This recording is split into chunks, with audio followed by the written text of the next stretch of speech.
না এনসিপি এখনো তো রাজনীতি শেখে নাই, সেদিনের বাচ্চা। তো আমরা ওই দল নিয়ে একটা নিউজ করেছিলাম, আমার দুই সহকর্মী এখানে বসে আছেন, আবদাল এবং জাহেদ, তাদের অন্তর্কোন্দল নিয়ে, মানে এনসিপির অন্তর্কোন্দল নিয়ে নিউজ করেছিলাম। সেখানে তাদের সমর্থক এবং তাদের নেতারা ফেসবুকে আমার বিরুদ্ধে ক্যাম্পেইন চালিয়েছে। হেডিং হচ্ছে মুসলিম যখন জালিম। অর্থাৎ আমি যেহেতু এনসিপির বিরুদ্ধে কথা বলেছি, বিরুদ্ধেও বলি নাই, তাদের ভিতরের যে আদর্শিক লড়াই, তাদের মধ্যে যে একটা কম্পিটিশন আছে, কারণ এখনো দলটার রাজনৈতিক অবস্থান খুব পরিষ্কার না, কাজেই এই লড়াইটা নিয়ে আমরা নিউজ করেছিলাম এবং তাদের কমেন্ট নিয়ে আমরা নিউজ করেছিলাম। কিন্তু নিউজ করার জন্য আমি এখন হয়ে গেছি মজলুম জালিম হয়ে গেছি। বিএনপিতে আসেন, কিছুদিন আগে বিএনপির এক নেতা, ইয়াং নেতা ইশাক সাহেবের এখানে খুব আন্দোলন চলছিল। তা আমাদের আন্দোলনের যে নিউজ, এটা বিএনপির পছন্দ হয় নাই, ইশাক সাহেবের পছন্দ হয় নাই। তিনি তার ফেসবুকে কমেন্টে লিখেছেন যে আমার দেশ একটা গার্বেজ এবং আমার দেশ চালু না হলেই ভালো ছিল এবং আমার দেশ এটা মুড়ি মুড়কি ঠোঙা হিসাবে ব্যবহার হবে, এটার কোনো ভ্যালু নাই। তো ইশাক সাহেবকে আমি চিনি না, তার পিতা খোকা ভাই আমার বন্ধু ছিলেন। তো এটা হচ্ছে রাজনৈতিক দলগুলোর অসহিষ্ণুতা। আপনি কোনো কিছু বললেই আপনি এনিমি।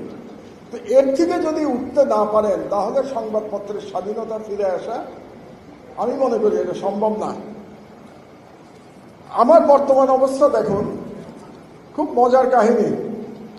মতি ভাই একটু যদি শোনেন, এটা একটু মজার কাহিনী বলছি আপনাকে, এটা জানা দরকার। আমার বিরুদ্ধে মামলা করেছে এই সরকারের আমলে 71 টিভির মালিক। 71 টিভির মালিক আমার দেশের বিরুদ্ধে মামলা করে বর্তমান সরকারের আমলে।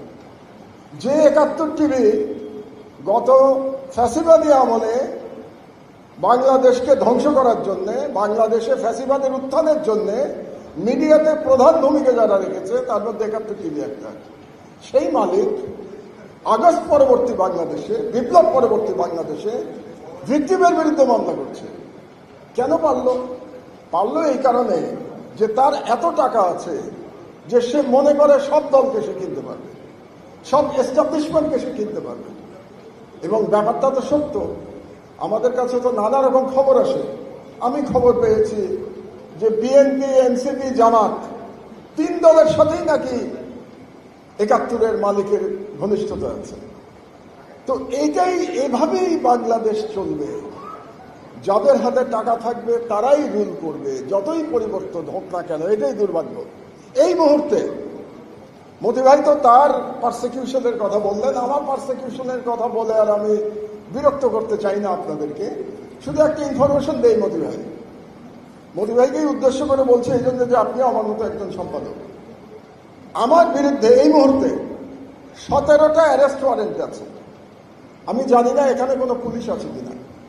তারা ইচ্ছা করলে আইন অনুযায়ী আমাকে কিন্তু অ্যারেস্ট করে নিয়ে যেতে পারে।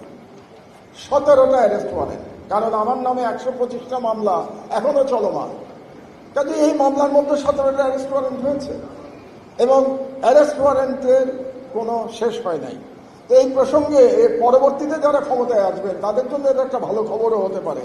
তাদের নতুন মামলা দিতে হবে না, এই 17 মামলা দিয়ে আমাকে অ্যারেস্ট করতে পারবেন তারা।